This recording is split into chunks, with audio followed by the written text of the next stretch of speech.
Okay biology में आपका स्वागत है। इस वीडियो में हम एक बहुत ही महत्वपूर्ण टॉपिक पढ़ने जा रहे हैं जिसका नाम है कोशिका चक्र या सेल साइकिल। जो भी साथी या विद्यार्थी अभी अपने चैनल पर नए नए आए हैं वो बायोलॉजी के नवीनतम वीडियो प्राप्त करने के लिए अपने चैनल को सब्सक्राइब करें और बेल आइकन को प्रेस करें ताकि बायोलॉजी के जितने भी नए वीडियो है उसका नोटिफिकेशन सबसे पहले आपको प्राप्त हो जाए। तो आज का हमारा टॉपिक रहेगा कोशिका चक्र, जिसको सेल साइकिल बोल रहे हैं। तो इससे ठीक जो हमने पिछले वाला वीडियो बनाया था उसमें हमने पढ़ा था कि कोशिका विभाजन होता क्या है। तो हमने कहा था कि जब कोशिका होती है और वो कोशिका है वो मात्र कोशिका विभाजित होकर पुत्री कोशिकाओं का निर्माण करती है। तो ये जो प्रक्रिया इतनी साधारण नहीं है। इसमें कोशिका क्या होता है कि कोशिका का एक पूरा जीवन चक्र चलता है। तो इसमें सबसे पहले कोशिका विभाजन की तैयारी करती है और तैयारी करने के पश्चात उसका विभाजन होता है। तो सबसे पहले सेल क्या करती है, तैयारी करती है विभाजन की, और फिर तैयारी जब पूरी हो जाती है तब उसका विभाजन होता है। तो ये पूरा इसके अंदर एक सिस्टमेटिक एक विभिन्न तरह की घटनाएं चलती है।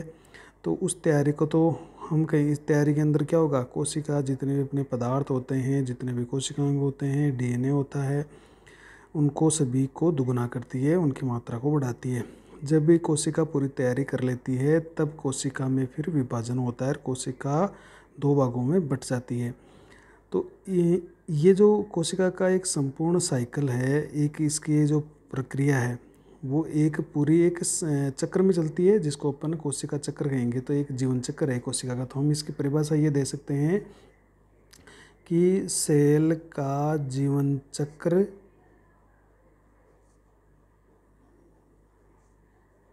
कोशिका विभाजन एक लगातार चलने वाली प्रक्रिया है जिसके अंदर कोशिका क्या करती है, सबसे पहले अपने कोशिका पदार्थों को दुगुना करने की तैयारी करती है। जब तैयारी कंप्लीट हो जाती है तो उसका विभाजन होता है। तो इस तरह से अपन परिभाषा दे देंगे कि कोशिका का जीवन चक्र जिसमें विभिन्न घटनाओं का एक निश्चित क्रम होता है, विभिन्न घटनाओं का एक निश्चित क्रम। निश्चित का मतलब है ये एक क्रम होगा, तो वो निश्चित क्रम होगा, घटनाओं का एक निश्चित क्रम होता है जिसके द्वारा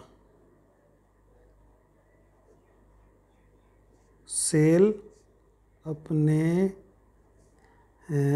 घटकों के दो, या इसको हम कह देंगे पदार्थों को दुगुना करके फिर दो भागों में विभाजित होती है। दो भागों में विभाजित होती है। इस चक्कर को कोशिका चक्र कहेंगे, सेल साइकिल, कोशिका चक्र, या इसको हम कह देंगे सेल साइकिल कहते हैं। देखिए इसके एक पूरा एक कोशिका का ये जीवन चक्र है जिसमें विभिन्न घटनाओं का एक निश्चित क्रम होता है कि एक क्रम से वो घटनाएं चलेगी जिसके द्वारा कोशिका अपने घटकों या पदार्थों को दुगुना करेगी और दुगुना करने के पश्चात विभाजित होगी। और ये जो घटनाओं का जो चक्र है ये क्या कहलाएगा, कोशिका चक्र या सेल साइकिल कहलाता है। ये जो सेल साइकिल होता है ये जीनों के द्वारा कंट्रोल होता है, जीन इसको कंट्रोल करती है। तो वो जीन में अपन पढ़ेंगे कि ये जीन कंट्रोल होता है, ये जीनों के द्वारा कंट्रोल किया जाता है। अब इस सेल साइकिल जो होता है कोशिका चक्र, इसके अंदर कौन कौन सी अवस्थाएं होती हैं। तो देखिए इसके अंदर दो मुख्यतः अवस्थाएं मिलती है अपन को। पहली अवस्था को हम कहते हैं, हिंदी में इसको कहेंगे अंतरावस्था, अंतरावस्था, या इसको अंग्रेजी में कहते हैं इंटरफेज। तो इंटर का मतलब हो गया यहाँ पर बीच में, इंटर का मतलब क्या हो गया, बीच में, फेज का मतलब हो गई अवस्थाएं। तो दो अवस्थाओं के बीच की अवस्था होती है, ये तो अपन पढ़ेंगे। देखो इसको डिटेल से कि ये इंटरफेज है वो बीच की अवस्था कैसे है। और ठीक दूसरी इसके अंदर अवस्था होती है जिसको अपन बोलेंगे विभाजन प्रावस्था, विभाजन प्रावस्था या सूत्री विभाजन प्रावस्था। तो इसको हम शॉर्ट में एम फेज या डी फेज भी इसको हम कह देंगे। डी का मतलब डिवीजन फेज, एम का मतलब माइटोटिक फेज, एम का मतलब यहाँ पर है माइटोटिक और डी का मतलब हो गया डिवीजन। डिवीजन का मतलब है विभाजन होता है यहाँ पर। माइटोटिक का मतलब ही गुणसूत्रों का या जो केंद्र होता है उसका विभाजन होता है। तो इसको एम फेज या डी फेज कहेंगे। तो ये तो देखो तैयारी वाली अवस्था है। जो इंटरफेज होती है इसको तैयारी करती है इस अवस्था में कोशिका, और फिर तैयारी जब पूरी हो जाती है तो विभाजन प्रावस्था में प्रवेश करके, जिसको एम प्रावस्था या डी प्रावस्था भी कहते हैं, उसमें कोशिका विभाजित हो जाती है। तो अब अपन देखेंगे कि ये किस तरह से ये काम हो रहा है। तो देखिए, ये जो इंटरफेज होती है, ये इंटरफेज को फिर आगे दो साइंटिस्ट हुए थे, होवार्ड और पेल्क। इन्होंने इसको 3 भागों में बांटा है इंटरफेज को, जिसको फर्स्ट बोलते हैं अपन जीवन फेज। क्या बोलेंगे? जीवन फेज। और दूसरी इसके अंदर आती है एस फेज, और तीसरी आती है G2 फेज। देखिए ये क्रम से चलेगी। सबसे पहले जीवन आएगी, फिर एस आएगी, फिर G2 आएगी। जीवन को हम कहते हैं फर्स्ट गैप पीरियड या गैप फेज, या इसको फर्स्ट ग्रोथ फेज भी कह देंगे। और एस का मतलब सिंथेटिक फेज। ये सिंथेटिक फेज होती है जिसके अंदर DNA का संश्लेषण होता है। और G2 फेज का मतलब है ये सेकंड गैप फेज होती है, मतलब गैप फेज होती है, या सेकंड इसको ग्रोथ फेज भी कहेंगे। तो इसके कई नाम और भी है, वो ओपन पढ़ेंगे। तो अंतरावस्था फिर 2 भागों में विभाजित होती है, जीवन एस और G2। तो हम इसको इस तरह से याद करते हैं, जीवन एस के बाद में चलेगा G2। तो ये एक क्रम हो गया, देखो घटनाओं का क्रम हो गया, ये एक क्रम है इसका। जीवन के पश्चात एस, एस के पश्चात G2। तो कभी भी G2 एस के पहले या इस जीवन एस के पश्चात नहीं आएगी, पहले जीवन चलेगी, फिर एस चलेगा, फिर G2 अवस्था चलेगी। इस तरह से इसके अंदर एक निश्चित क्रम होगा। अब इसमें कौन कौन सी घटनाएं होती है वो अपन डिटेल से पढ़ने वाले हैं। तो सबसे पहले जीवन आएगी, फिर एस और G2 के बाद में प्रावस्था स्टार्ट होती है एम प्रावस्था। तो एम प्रावस्था में देखो क्या होता है, ये जो डिवीजन फेज है इसके अंदर 2 अवस्था इंक्लूड है। इसके अंदर 2 प्रावस्थाएं शामिल है, इसके अंदर 2 प्रावस्थाएं शामिल होती है। और तो उसको अपन एक तो बोलते हैं केंद्र के विभाजन प्रावस्था, जिसमें केवल केंद्र का विभाजन होगा। इसको अपन बोलेंगे कैरियोकाइनेसिस। पहली प्रावस्था कौन सी होगी इसमें? कैरियोकाइनेसिस। अब इस कैरियोकाइनेसिस के भी 4 पार्ट होंगे। तो इस कैरियोकाइनेसिस को हम 4 भागों में बांटेंगे, प्रोफेज, फिर मेटाफेज, फिर एनाफेज, और फिर लास्ट में टेलोफेज। टेलोफेज तक आते आते पूरी तरह से आपके केंद्र का विभाजन संपन्न हो जाएगा। तो एक्चुअल में अगर हम एम प्रावस्था की बात करें तो एक्चुअल में जो एम प्रावस्था होती है वो यही प्रावस्था होती है। एम फेज जो होती है वो एक्चुअल में यही केंद्र के विभाजन की प्रावस्था ही बोलते हैं। अब यहाँ तक केवल क्या होता है, केंद्र जैसे एक कोशिका है, उस कोशिका में 2 केंद्र हो जाते हैं, केंद्र का विभाजन हो जाता है टेलोफेज तक आते आते। लेकिन अभी कोशिका का विभाजन नहीं हुआ है। तो इसके अंदर एक प्रावस्था और शामिल होती है जिसको अपन बोलते हैं कोशिका द्रव्य विभाजन प्रावस्था। कोशिका द्रव्य विभाजन प्रावस्था, इसको अपन बोलेंगे साइटोकाइनेसिस। इसको क्या कहेंगे? साइटोकाइनेसिस कहेंगे। देखो तो इसमें कोशिका केंद्र की विभाजन प्रावस्था में तो क्या होगा, केंद्र का विभाजन हो जाएगा। और कोशिका द्रव्य विभाजन में क्या होगा, कोशिका द्रव्य विभाजन और उसके तमाम जो घटक होते हैं, कोशिकांग होते हैं, कोशिका द्रव्य होता है, उसका विभाजन हो जाएगा। अब अगर पादप कोशिका है तो उसके अंदर कोशिका पट्टिका बनेगी। क्या बनेगी? कोशिका पट्टिका बनेगी, उसके द्वारा विभाजन होगा। और अगर कोई जंतु कोशिका है तो उसमें कोशिका खाँच बनेगी और खाँच विधि के द्वारा वो विभाजित हो जाएगी। तो कहने का मतलब ये है कि अभी हमने दो प्रावस्थाएं पढ़ी है, इंटरफेज और एम फेज प्रावस्था। इंटरफेज में 3 अवस्थाएं होगी, G1 S G2 और इसके पश्चात चलते हैं प्रावस्था। तो इसमें क्रम ये हो गया इन सभी प्रावस्थाओं का, सबसे पहले G1 आएगी, उसके बाद में S आएगी, फिर G2 आएगी, फिर M प्रावस्था चलेगी। ये प्रावस्थाओं का क्रम है। तो यहाँ से ये जो 3 है यहाँ तक, तो देखिए ये यहाँ तक तो होती है, इसमें कोशिका तैयारी करती है, इसको तो इंटरफेज कह रहे हैं।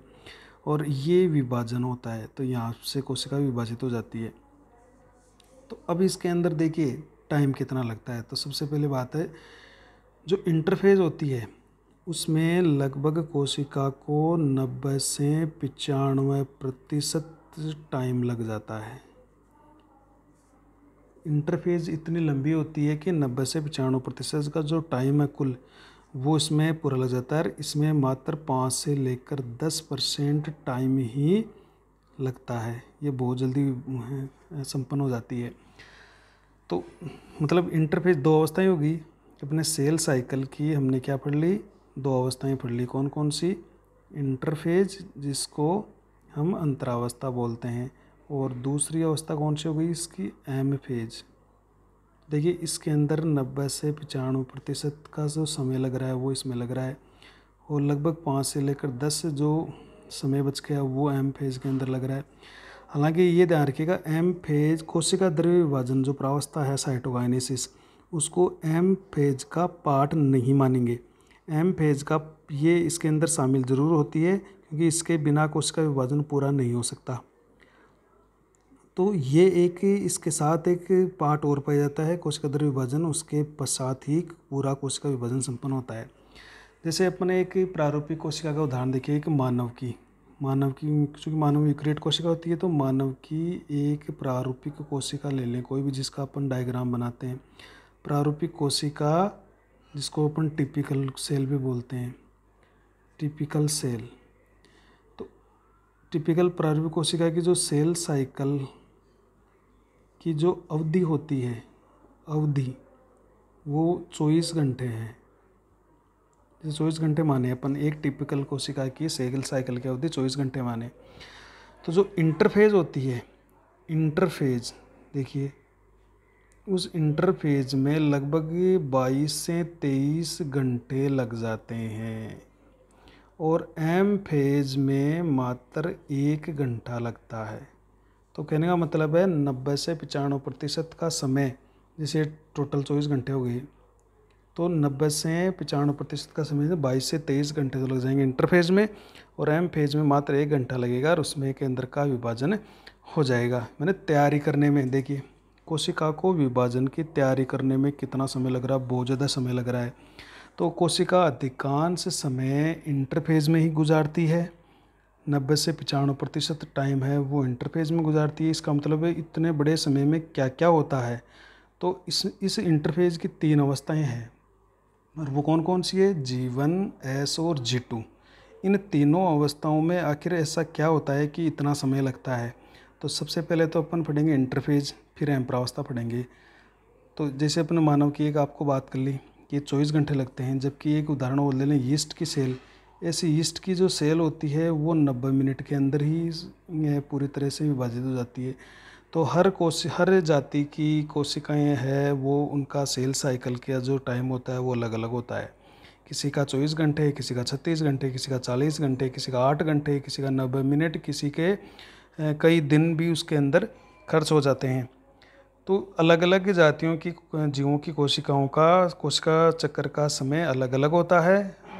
तो इस तरह से एक उदाहरण देख के अपन समझ रहे हैं कि अपन एक टिपिकल सेल ले लें जो अपन कोशिका बनाते हैं मानव की, उसमें 24 घंटे मान लें अपन सेल साइकिल के, तो 22 से 23 घंटे तो इंटरफेज में खर्च हो जाते हैं, 1 घंटा लगता है सिर्फ एम फेज का। तो अब इसका मतलब इंटरफेज बहुत ही महत्वपूर्ण प्रावस्था है, इसमें कोशिका तैयारी करती है। अब वो तैयारी के अंदर क्या क्या होता है, तो इंटरफेज को अपन 3 भागों में बांट रहे हैं, G1, S, G2, और फिर पढ़ेंगे अपन एम प्रावस्था। तो अभी हम ले लेते हैं अंतरावस्था को। अब हम पढ़ रहे हैं अंतरावस्था को कम्प्लीटली, इसके बारे में एक एक इसकी कौन कौन सी घटनाएं होती है वो देखेंगे इसके अंदर। तो देखिए इसके अंदर होने वाला क्या है कि तो अंतरावस्था, इसको अपन देखेंगे कम्प्लीटली। अब अंतरावस्था को, इंटर का मतलब है बीच में, मतलब ये बीच में कहाँ आती है, जैसे एम फेज के, दो एम फेज के ये बीच में आती है, जैसे ये बीच में आ रही है, इस कारण इसको बोल रहे हैं अपन इंटरफेज। दो एम फेज के बीच में होने के कारण इसको इंटरफेज बोला जाता है। देखिए ये पूरी तरह से कोशिका विभाजन की तैयारी करने की अवस्था होती है, तैयारी करने की अवस्था। तो इसमें कोशिका 90 से 95% का समय है वो गुजार रही है। तो इसका मतलब है बहुत सारी इसमें काम करेगी। तो वो कौन कौन से काम होते हैं देखो, इस अवस्था को क्या क्या कहते हैं। देखो इसमें कोशिका तैयारी करने की अवस्था, इस कारण से इस कोशिका इसमें विभाजन नहीं करती है, तो केवल अपनी इसके अंदर प्रिपरेशन करती है कोशिका विभाजन के लिए। इसे अविभाजनशील प्रावस्था, या इसको हम कह देंगे नॉन डिवाइडिंग फेज भी कहेंगे। क्यों कहेंगे इसको नॉन डिवाइडिंग फेज? क्योंकि इसमें विभाजन, डिवीज़न नहीं होता है, केवल कोशिका तैयारी करती है, तो इसमें डिवीज़न नहीं होता है, इसलिए इसको अविभाजनशील प्रावस्था या नॉन डिवाइडिंग फेज भी बोलते हैं।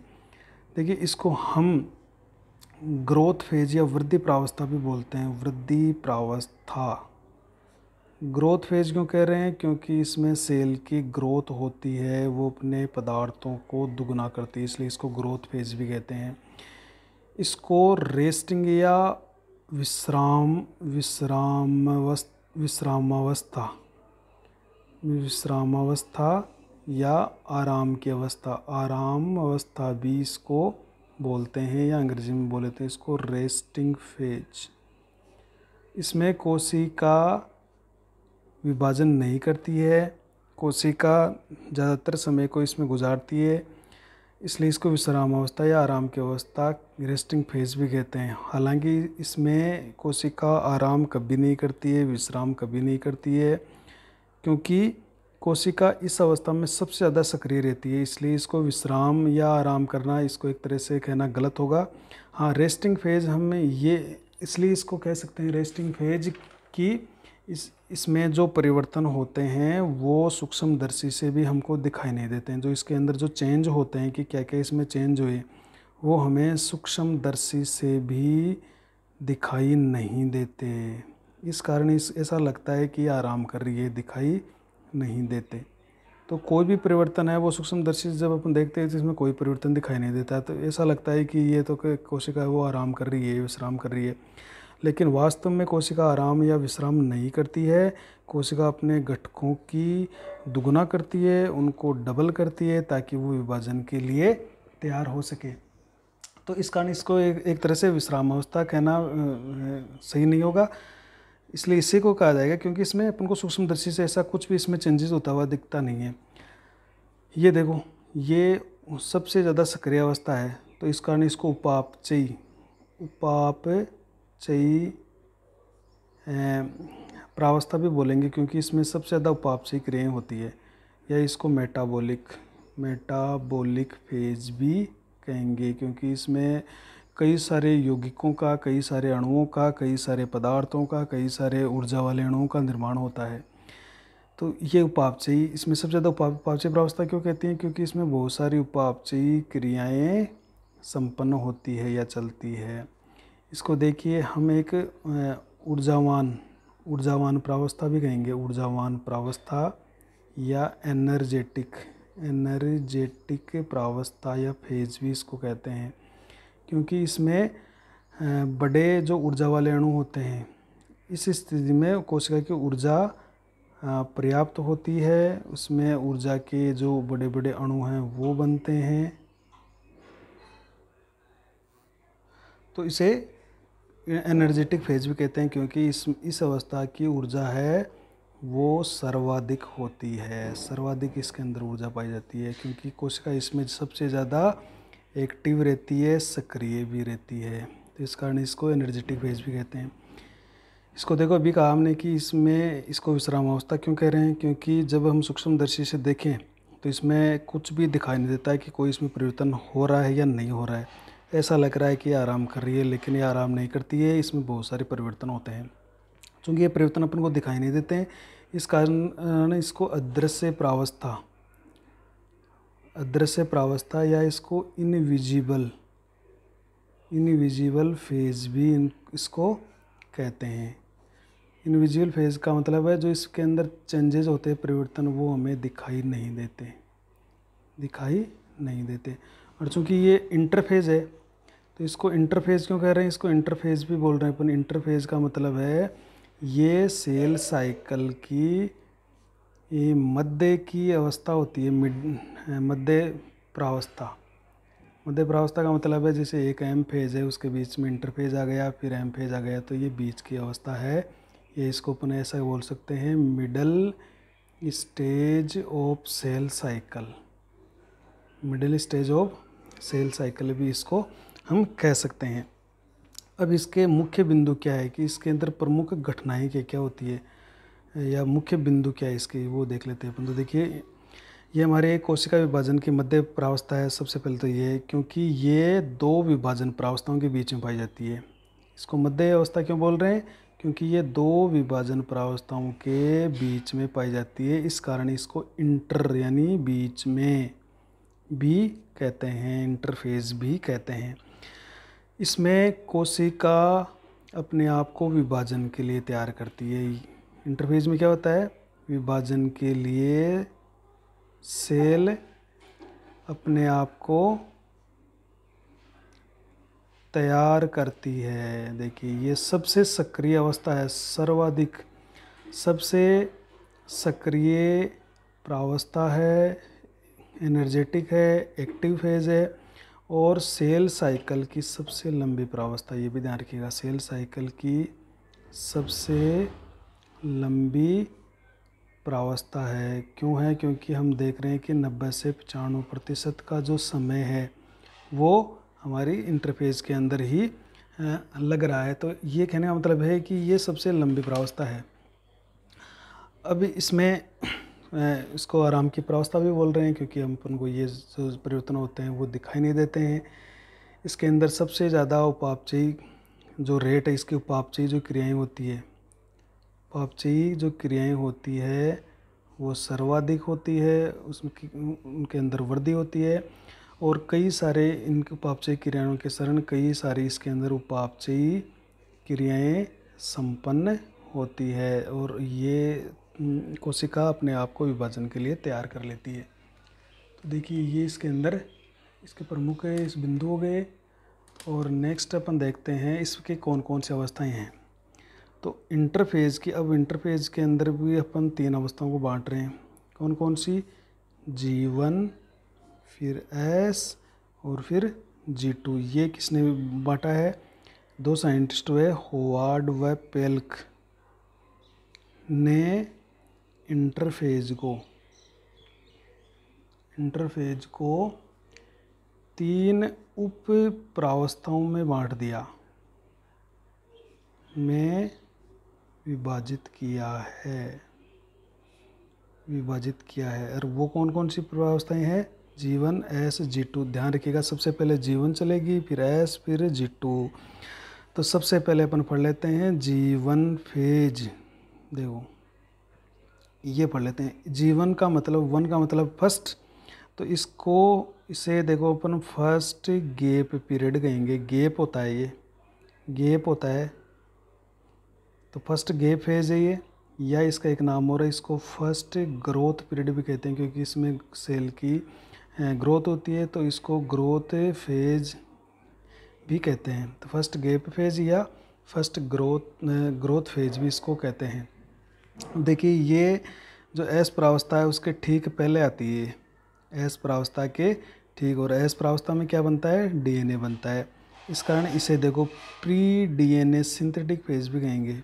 प्री डीएनए सिंथेटिक फेज भी बोलते हैं, प्री सिंथेटिक फेज बोलते हैं। और चूँकि ये जैसे इधर मान लीजिए ये इधर थी एक एम फेज थी, एम फेज के बाद के अंदर ये आई है, फिर नेक्स्ट इसके भी एम फेज होगी। तो ये देखिए अपन ने कहा था कि जैसे ये एम फेज, फिर इंटरफेज, फिर एम फेज, इंटरफेज के दो एम फेज के बीच में होती है। तो अब इसके अंदर कौन हो गए, G1 S और G2। तो G1 को हम ये भी कह सकते हैं ये इस माइटोटिक फेज़ के बाद आती है, और G2 नेक्स्ट माइटोटिक फेज़ से ठीक पहले आती है। तो इसको हम पोस्ट माइटोटिक फेज़ भी बोलते हैं, माइटोटिक फेज़, क्योंकि ये पहले वाले जो एम फेज़ है उसके ठीक बाद में आती है G1, और G2 किसके पहले आएगी, नेक्स्ट एम के पहले आ जाएगी। तो इसको पोस्ट माइटोटिक फेज़ भी कह देंगे। अब इसमें होता क्या है देखो, तो सबसे पहले इसको अब सुन लीजिए। अब इसमें कोशिका विभाजन होगा या नहीं होगा ये G1 फेज में ही निर्धारित हो जाता है, G1 फेज में ही निश्चित हो जाएगा कि किसी कोशिका में विभाजन होगा या नहीं होगा, कि विभाजन होगा या नहीं होगा। तो देखिए कोई भी कोशिका विभाजन के लिए जब तैयार होती है तो G1 फेज में ही ये निश्चित हो जाता है कि वो कोशिका विभाजित करेगी या नहीं करेगी। इस कारण G1 फेज को, जो G1 फेज होती है उसको चेक पॉइंट भी कहते हैं। क्या कहते हैं, चेक पॉइंट, चेक पॉइंट भी कहते हैं। मतलब ये है कि मान लीजिए ये एक चेक पॉइंट है G1, फिर इसके बाद में जैसे S आता है, फिर इसके बाद में G2 आता है। तो यहाँ से कोशिका आई, ये कोशिका आ रही है, इसके पास आई। अब ये कोशिका अगर इस G1 फेज को क्रॉस कर गई, इस चेक पॉइंट को क्रॉस कर गई, तो अगर ये कोशिका G1 फेज को क्रॉस करते हुए आगे चली गई तो ये कोशिका निश्चित रूप से विभाजित होगा, इसमें कोशिका विभाजन होने वाला है। लेकिन अगर ये कोशिका इस G1 फेज को क्रॉस नहीं कर पाई या इस चेक पॉइंट से आगे नहीं जा पाई तो इस कोशिका में विभाजन नहीं होगा। तो कहने का मतलब है G1 फेज में ही ये निर्धारित हो जाता है कि कोशिका विभाजन के लिए आगे जाएगी या नहीं जाएगी। अगर ये वापस पीछे हो जाती है और वापस इसके अंदर कोशिका विभाजन इसमें नहीं होने दिया जाता है तो उस अवस्था को अपन कहेंगे G0। क्या कहेंगे, 0। अगर ये कोशिका G0 में चलेगी तो इसका मतलब इस कोशिका में विभाजन नहीं होगा। अगर ये G1 को क्रॉस कर गई और आगे चल गई तो इसका मतलब है इस कोशिका में निश्चित रूप से विभाजन होने वाला है। तो इस कारण इसको चेक पॉइंट भी कहा जाता है। देखिए ये जो चेक पॉइंट होता है इस पे ये निर्णय इसलिए लिया जाता है क्योंकि इसके अंदर जो ऊर्जा वाले यौगिक होते हैं और कुछ नाइट्रोजन होते हैं यहाँ पर, तो वो ये निर्धारित करते हैं कि ये कोशिका आगे विभाजन के लिए जाएगी या नहीं जाएगी। तो इस कोशिका में अगर अच्छी ऊर्जा होगी और इसमें नाइट्रोजन युक्त कंपाउंड भी अच्छी मात्रा में होंगे तो ये G1 को क्रॉस करेगी, वरना G0 में पहुंच जाएगी। यदि कोई कोशिका G0 से क्रॉस कर गई तो विभाजित होगी, वरना नहीं होगी। अब कहने का मतलब है यहाँ पर ये जो G1 फेज है, इस G1 फेज पर ही किसी कोशिका में कोशिका विभाजन को रोका जा सकता है। तो कहने का मतलब है कि G1 फेज में ही, अगर इस G1 फेज में ये कोशिका आगे पहुँचते पहुँचते G1 फेज को क्रॉस करके आगे निकल गई तब तो कोशिका विभाजन होगा, वरना ये कोशिका अगर G1 फेज में जा रही है और फिर इस कोशिका का मन बदल गया है कि मुझे विभाजन नहीं करना है तो ये वापस रिटर्न होके G0 के अंदर चली जाएगी और ऐसी कोशिका में फिर विभाजन नहीं होगा। तो G1 प्रावस्था में ही, जिसको अपन चेक पॉइंट कह रहे हैं, वहाँ पर कोशिका विभाजन को रोका जा सकता है और जिस कोशिका में विभाजन नहीं होना है उसको G0 में भेजा जा सकता है। वो G0 फेज होती है। ये फेज कौन सी होती है, G0 फेज होती है। तो जो कोशिकाएं G0 में होगी उनमें, जो कोशिकाएं G0 में होगी उन कोशिकाओं में या तो स्थायी रूप से या कुछ समय के लिए अस्थायी रूप से कोशिका विभाजन नहीं होगा, सेल डिवीजन नहीं होगा।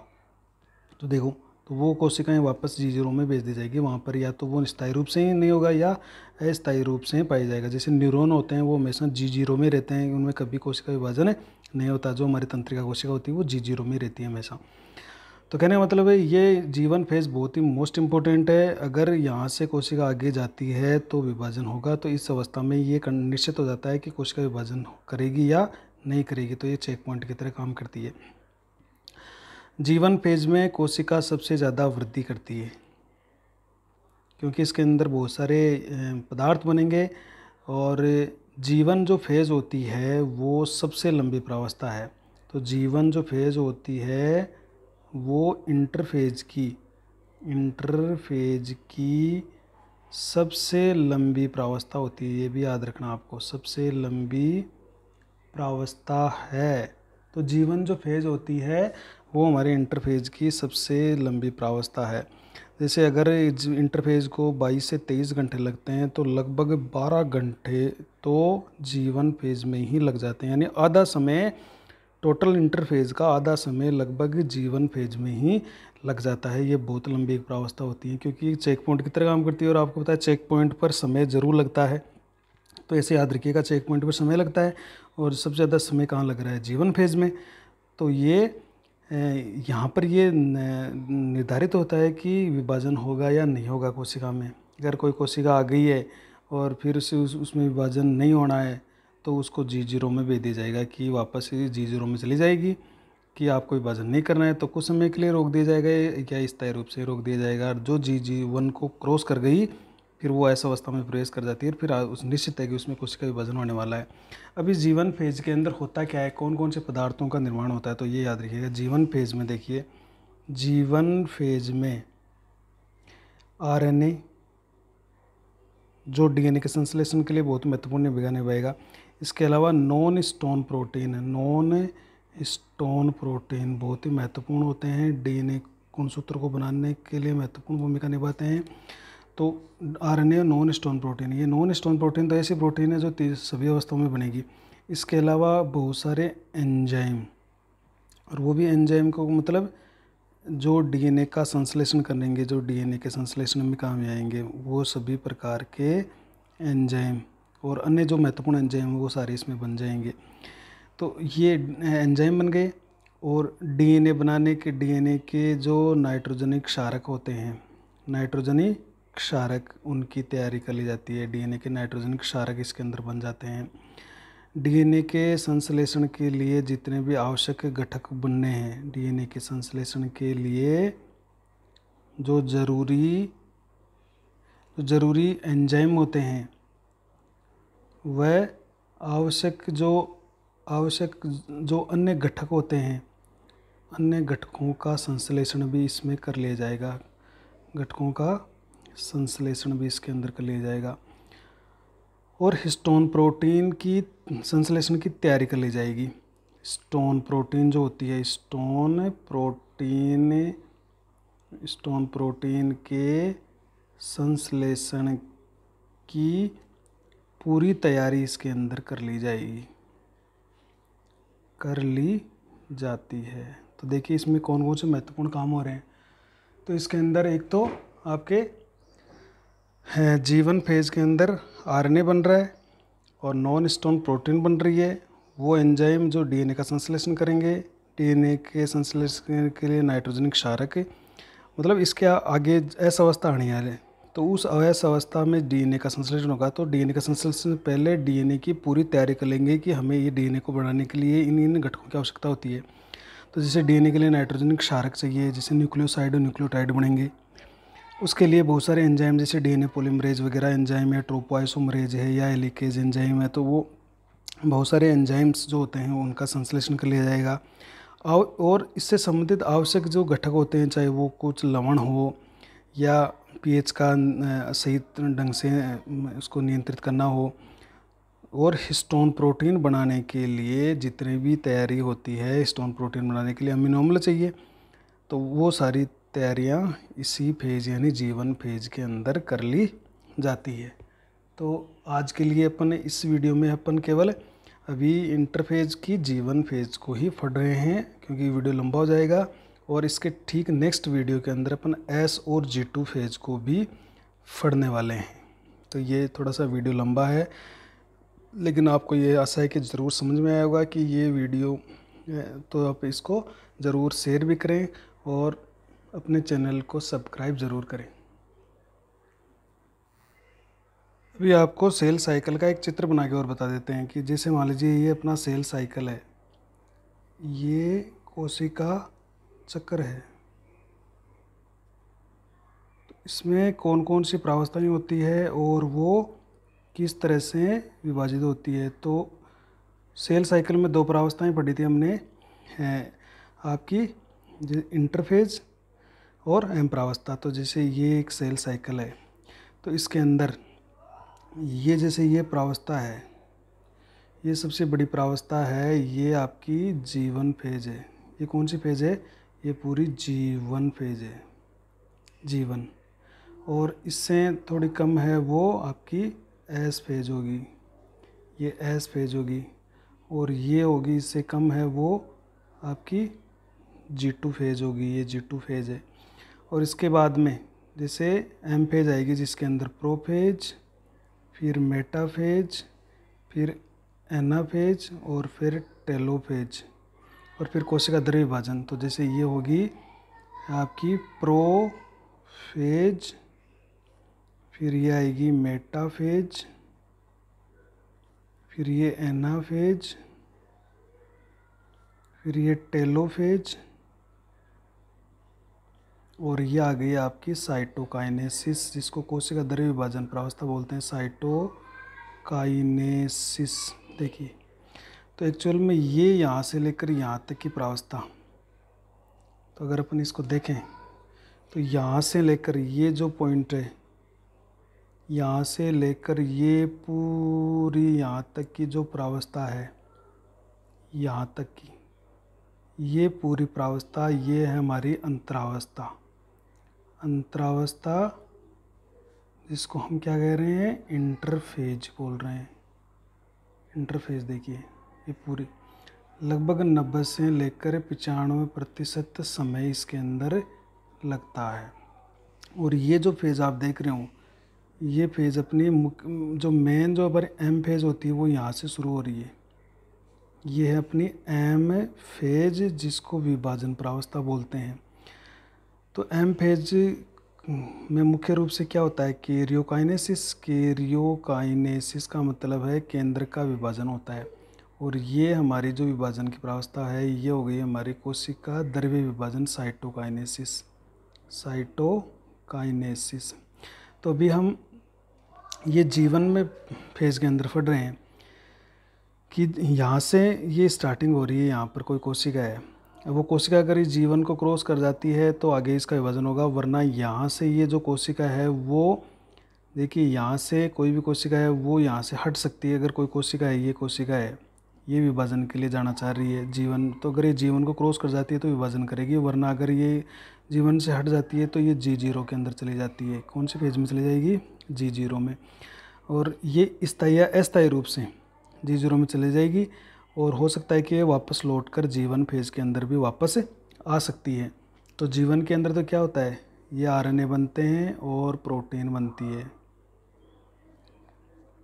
एस के अंदर मुख्यतः DNA और हिस्टोन का संश्लेषण होता है। और G2 के अंदर भी मुख्य रूप से जो विभिन्न तरह के RNA हैं, जैसे RMT RNA और प्रोटीन बनते हैं। तो इसमें मान लीजिए जैसे 24 घंटे लगे टोटल के अंदर, तो आपकी इंटरफेज में तो लग जाते हैं जैसे 22 से 23 घंटे, 22 से 23 घंटे। और मात्र एम फेज में लगता है 1 घंटा, क्योंकि एम फेज के अंदर 5 से 10% का समय ही लगता है। तो जैसे इसके अंदर लग जाते हैं लगभग 12 घंटे, इसके अंदर लग सकते हैं लगभग 6 से लेकर 8 घंटे, इसमें लग जाते हैं लगभग 3 से लेकर 5 घंटे तक लग जाते हैं। और मात्र 1 घंटा लगता है आपके एम फेज के अंदर। तो ये हमारा एक सेल साइकिल का डायग्राम है, सेल साइकिल। तो अपना एक सेल साइकिल का डायग्राम है कि किस तरह से अपन सेल साइकिल को बनाएं। तो ये देखिए, ये यहाँ पर इसको अपन अगर करें तो ये यहाँ से लेकर ये तो हो गई हमारी इंटरफेज। इसको अलग अपन दिखाएं, तो ये हो गई हमारी इंटरफेज, यहाँ तक हमारी इंटरफेज हो गई ये। और ये आपकी एम प्रावस्था हो गई। ये जो प्रावस्था है ये एम प्रावस्था हो गई। एम प्रावस्था में मुख्य रूप से कैरियोकाइनेसिस होता है, उसके साथ ही साइटोकाइनेसिस होता है। और मतलब एम प्रावस्था में ये दोनों ही शामिल है, कैरियोकाइनेसिस और साइटोकाइनेसिस। लेकिन साइटोकाइनेसिस को अपन एम प्रावस्था का पार्ट नहीं मानेंगे, क्योंकि एम प्रावस्था में 4 पार्ट होते हैं, प्रोफेज, मेटाफेज, एनाफेज और टेलोफेज। तो यहाँ से शुरू ही कोई कोशिका विभाजन करने की, अगर वो G0 में चलेगी तो विभाजन नहीं होगा। G1 से क्रॉस कर गई G1 से, तो वो फिर आगे विभाजन करने वाली है। तो इस तरह से ये सेल साइकिल इस तरह से चलेगा आगे तक। नेक्स्ट वीडियो में अपन S और G2 प्रावस्था को देखेंगे। Thank you.